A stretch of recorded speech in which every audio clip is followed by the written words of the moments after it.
사도행전 2장 1절에서 4절까지 저와 여러분이 한 절씩 교독하고 마지막 절은 같이 읽도록 하겠습니다. 오순절 날이 이미 이르매 그들이 다 같이 한 곳에 모였더니 올연히 하늘로부터 급하고 강한 바람 같은 소리가 있어 그들이 앉은 온 집에 가득하며 마치 불의 혀처럼 갈라지는 것들이 그들에게 보여 각 사람 위에 하나씩 임하여 있더니 그들이 다 성령의 충만함을 받고 성령이 말하게 하심을 따라 다른 언어들로 말하기를 시작하니라. 아멘. 오늘은 성령 강림 기념주일입니다. 2000년 전 예루살렘의 다락방에 모였던 120명의 성도들에게 성령께서 임하신 것을 기념하는 날입니다. 우리 좌우에 계신 분들과 인사를 한번 하도록 하겠습니다. 성령 충만을 받읍시다. 성령 강림으로 예루살렘 교회가 시작이 되었습니다. 교회는 성령의 역사로 시작이 된 것이죠. 우리 교회도 예루살렘 교회처럼 성령이 충만한 교회가 되기를 주님의 이름으로 축원합니다. 성령 강림, 이 이유는 무엇입니까? 성령이 필요한 이유, 우리의 신앙생활은 영적인 싸움입니다. 우리의 이 싸움은 사람들과 싸우는 그런 육적인 싸움이 아니에요. 악의 영들을 대항하는 영적인 싸움입니다. 그렇죠? 개인의 신앙생활과 전도와 교회를 섬기는 이 모든 일이 다 성령의 능력이 아니고는 불가능한 일이에요. 그러므로 우리의 신앙생활을 위해서 또 우리의 모든 사역들을 위해서 우리가 성령을 받아야만 하는 줄로 믿습니다. 성령을 받기 위해서는 우리가 먼저 기도해야죠. 기도해야만 성령을 받을 수 있습니다. 사도행전 1장 4절에 보게 되면 사도와 함께 모이사 그들에게 분부하여 이르시되 예루살렘을 떠나지 말고 내게 들은 바 아버지께서 약속하신 것을 기다리라. 아버지의 약속하신 것은 무엇입니까? 성령이죠. 성령을 받도록 너희들이 기다리라. 제자들은 예수님의 명령에 순종해서 마음을 같이 해서 간절히 함께 모여 기도하죠. 일주일이 넘도록 그들이 함께 기도합니다. 이때 오순절 날이 이름에 성령께서 충만하게 그들 위에 임하셨던 것이죠. 이렇게 해서 사도행전의 역사가 시작이 됩니다. 사도들의 여러 가지 그 행동을 기록했다 사도행전인데 어떤 분들은 그렇게 말하죠. 이것은 성령 행전이다. 성령께서 사도들을 통해서 일하시고 성령께서 복음을 전하게 하시고 성령께서 이 모든 일을 하게 하신 것이다. 그래서 성령 행전이라고 말하는 분들도 있습니다. 자, 오순절에 임하신 성령께서 오늘도 우리 가운데 함께 계시고 있는 줄로 믿습니다. 우리가 오늘 본문에 나오는 이 말씀들을 보면서 성령을 받은 성도들의 모습을 보면서 성령 받은 사람들의 특징 세 가지를 한번 살펴보도록 하겠습니다. 첫 번째로는 성령을 받으면 참된 신앙을 갖게 됩니다. 고린도전서 12장 3절에 보게 되면 성령으로 아니하고는 누구든지 예수를 주시라 할 수 없느니라. 예수 그리스도를 주로 고백하는 것이 성령의 역사다. 어떤 분은 그런 이야기 하세요. 목사님 믿고 싶은데 안 믿어져요. 그 말이 이해가 됩니다. 안 믿어진다. 참 인간의 이성으로 인간의 지혜로는 하나님의 역사를 우리가 어떻게 다 알겠습니까? 안 믿어진다고 그래요. 자, 그런데 성령께서 우리의 심령 가운데 함께 하시면 그 안 믿어지는 것이 믿어지는 역사가 이루어지는 줄 믿습니다. 이것이 기적이에요. 믿는 것이 기적이에요. 세상에 있는 수많은 사람 가운데 여기에 지금 예배하기 위해서 예수 그리스도를 주로 고백하고 찬송하고 기도하고 말씀을 듣기 위해 이 자리에 앉아 있는 것이 기적인 줄 믿습니다. 우리 안에 성령이 역사하시는 거예요. 성령께서 역사하시니까 이 자리에 있는 것이죠. 성령을 받으면 중생하고 거듭나고 예수 그리스도를 믿게 되고 믿음으로 의롭다함을 받게 됩니다. 그리고 성령을 받으면 자신이 믿는 예수 그리스도를 다른 사람에게 전하고자 하는 그런 강렬한 마음이 생기죠. 전도하게 되죠. 사도행전 1장 8절에 보게 되면 오직 성령이 너에게 임하시면 너희가 권능을 받고, 권능은 힘이지 않습니까? 예루살렘과 온 유대와 사마리아와 땅끝까지 이르러 내 증인이 되리라 하시니라. 성령 받은 사람의 특징은 예수님을 구주로 고백하고 믿게 되고 그 자기가 믿는 예수 그리스도를 다른 사람에게 전하고자 하는 그런 강렬한 열망을 갖게 돼요. 성령을 받으면 복음의 증인이 됩니다. 성령을 받으면 전도하고 싶어져요.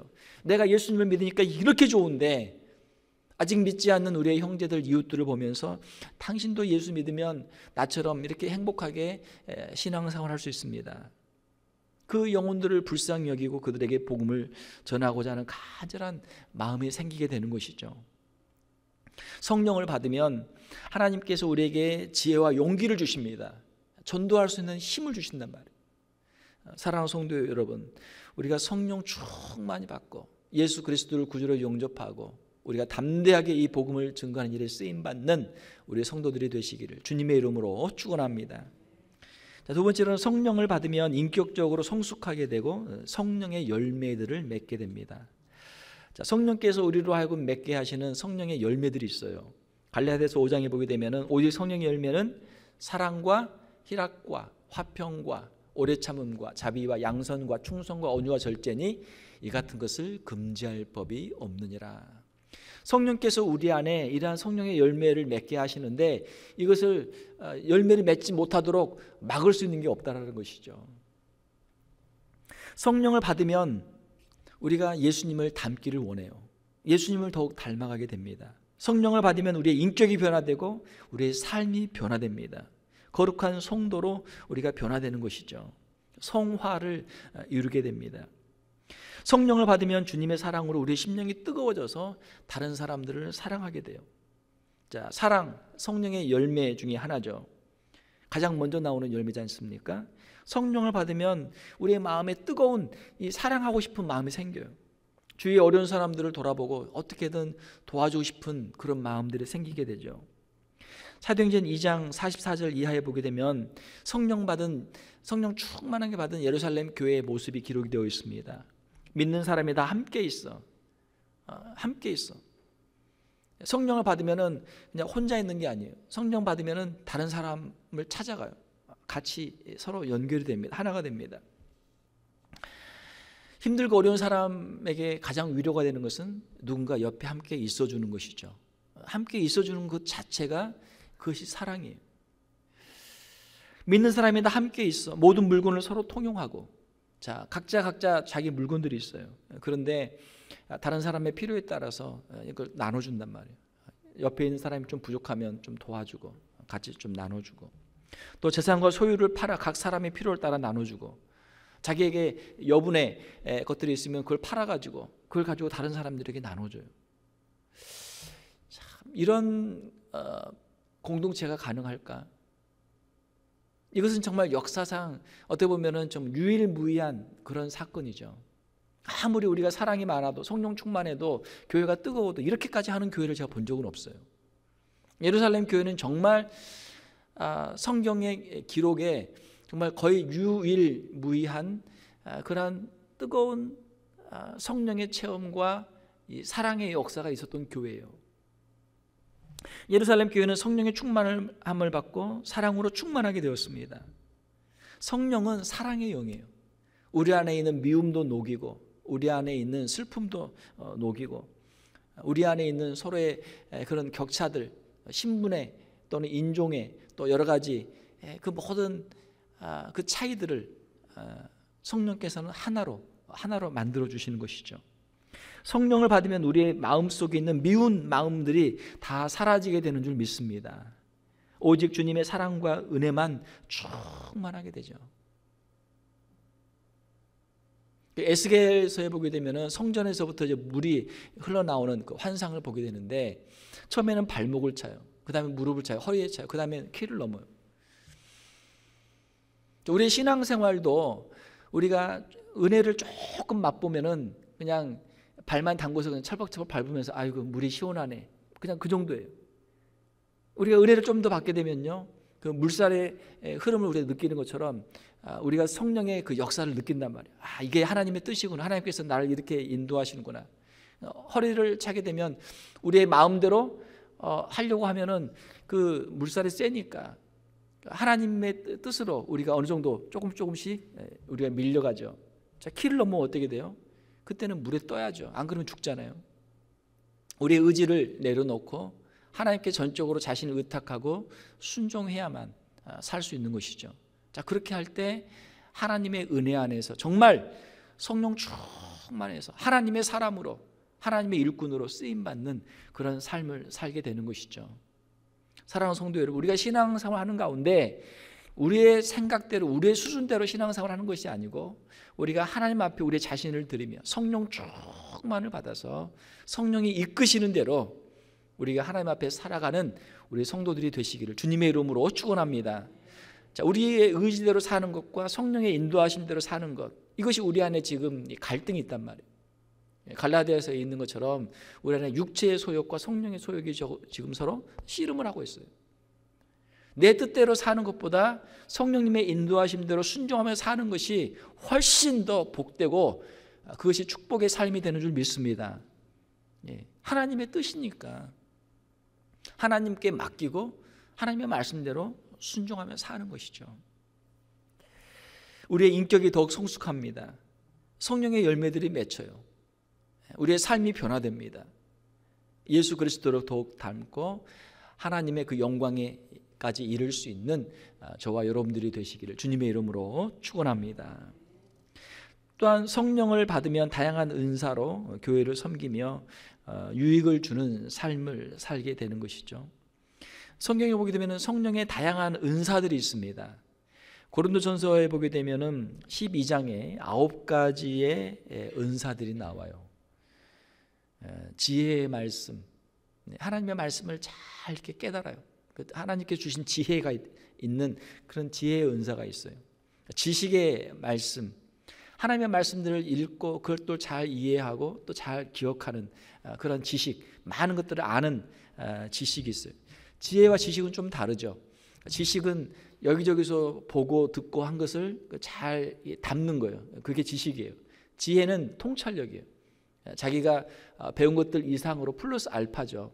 새로운 통찰력을 가지고 인생의 문제들을 깨닫고 거기에 대해서 어떤 해답을 찾을 수 있는 것이 지혜죠.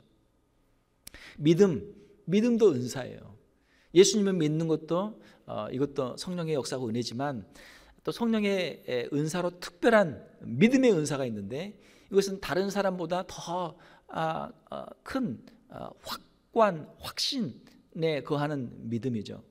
믿음이 정말 좋은 사람, 하나님을 잘 믿는 사람, 하나님을 온전히 신뢰하고 하나님 앞에 자신을 드릴 수 있는 그런 것도 은사입니다. 병 고치는 은사, 우리의 육신의 연약함을 놓고 우리가 기도할 때 하나님께서 그것을 치유해 주시는 은사가 있어요. 사랑하는 성도 여러분, 여러분들 혹시 육체에 연약한 질병들이 있을 때 그 질병들을 가지고 주님 앞에 기도하고 주님의 놀라운 치유를 체험하는 우리 성도들이 되시기를 주님의 이름으로 축원합니다.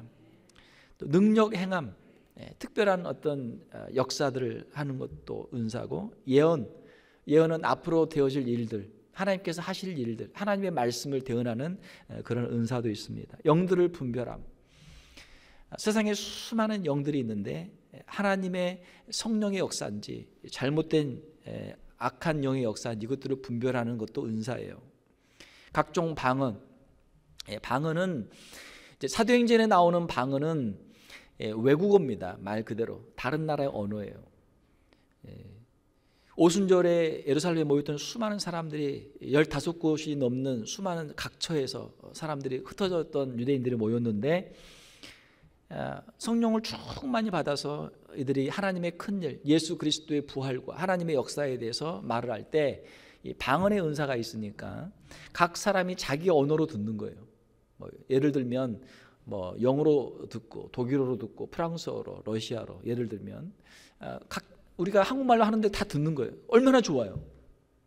그것이 사도행전에 있었던 그런 이제 방언입니다. 그런데 고린도전서에 보게 되면은 고린도전서의 방언은 좀 달라요. 그것은 이 사람의 언어가 아니고 천사의 언어다. 무슨 말이냐면 사람들이 쓰는 말이 아니란 말이에요. 사람들이 방언으로 막 기도하고 방언으로 말하는데 그 말을 들으면 무슨 말인지 몰라요. 무슨 말인지 몰라. 그래서 거기에는 방언들을 통역하는 은사를 가진 사람이 통역할 때 그 말을 이제 알아들을 수 있게 되는 것이죠. 그래서 사도 바울은 방언보다는 예언의 은사를 더 사모하라. 왜 그러냐면 방언을 막 말하면 듣는 사람들이 도대체 무슨 말인지 알아들을 수 없으니까 아무 쓸모가 없잖아요. 그거보다는 하나님께서 주신 지혜를 가지고 깨닫는 말 한마디로 가르치는 것이 훨씬 더 유익하다라고 하는 것이죠. 아무튼 방언과 방언을 통역하는 은사들도 있습니다. 이것이 고린도전서 12장에 나오는 9개의 은사들이에요.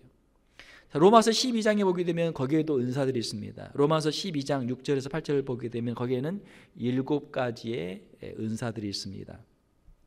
애언의 은사가 있고, 섬기는 은사가 있고, 가르치는 은사가 있고, 위로하는 은사가 있고, 구제하는 은사가 있고, 다스리는 은사가 있고, 긍휼을 베푸는 은사가 있어요. 자, 그래서 성경에는 여러 가지 수많은 은사들이 있습니다.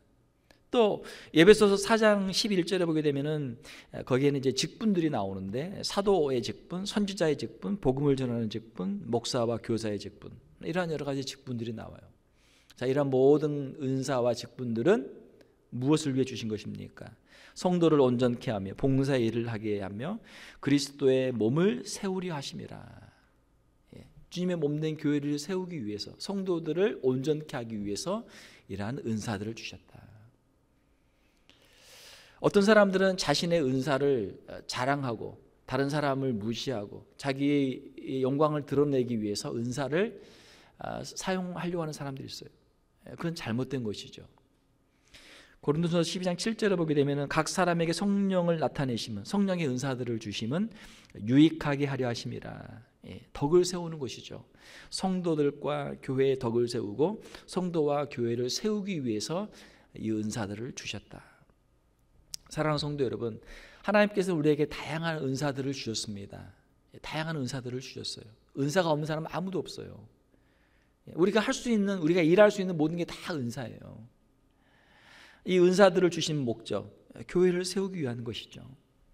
성령의 은사들은 다 같은 한 성령이 주시는 것입니다. 그러므로 다양한 은사를 받은 성도들을 함께 합력하여서 교회의 선을 이루고 교회의 덕을 세우도록 해야 하는 것이죠. 그러므로 이 모든 은사의 활용과 사역은 오직 사랑으로 이루어져야만 한다라고 하는 것이죠. 고린도서 13장에 보게 되면은 사랑이 없으면 어떻게 돼요? 예언하는 것도, 방언하는 것도, 구제하는 것도 다 뭐가 돼요? 아무 소용이 없느니라, 아무 유익이 없느니라. 다른 사람들을 섬기기 위해서 사랑하는 마음으로 이 모든 사역들을 해야 되는데, 자기를 자랑하기 위해서, 남하고 경쟁하기 위해서, 남을 무시하기 위해서 만약 한다면 그 사역은 아무런 영적인 유익이 없다라고 하는 것이죠. 사랑하는 성도 여러분, 하나님께서 우리 각자에게 주신 이 은사들을 가지고 우리 성도들을 섬기며 교회를 섬기며 주님의 나라를 위해서 쓰임받는 우리 성도들이 다 되시기를 주님의 이름으로 축원합니다. 자, 성령을 통해서 우리가 예수 그리스도를 믿고 또 성령을 통해서 우리가 예수님을 더욱 닮아가고 또 성령의 은사들을 통해서 교회를 섬깁니다. 이 모든 일들은 다 성령님이 하시는 일들이죠. 자, 그러므로 우리는 우리의 삶 속에서 우리에게 아직도 믿음이 부족하고 우리가 전도하지 못하고 아직도 우리가 예수님을 닮아가지 못하고 우리 안에 사랑이 없고 우리에게 주신 은사들을 우리가 활용하지 않고 교회를 위해 섬기지 못하고 교회 일 하는 가운데 사랑이 없고 만약에 어려움들이 있다면 우리가 이것들을 가지고 주님 앞에 엎드려 기도해야 될 줄 믿습니다. 하나님, 우리를 도와주시옵소서. 우리의 영적으로 메마른 우리의 심령에 성령의 임재를 허락하여 주시옵소서. 성령 충만하게 하여 주시옵소서. 우리가 기도해야 될 줄 믿습니다. 누가복음 11장 13절에 보게 되면 너희 하늘 아버지께서 구하는 자에게 성령을 주시지 않겠느냐. 한번 따라서 봅시다. 성령을 주시지 않겠느냐. 주신단 말이에요, 안 주신단 말이에요? 주신단 말이에요.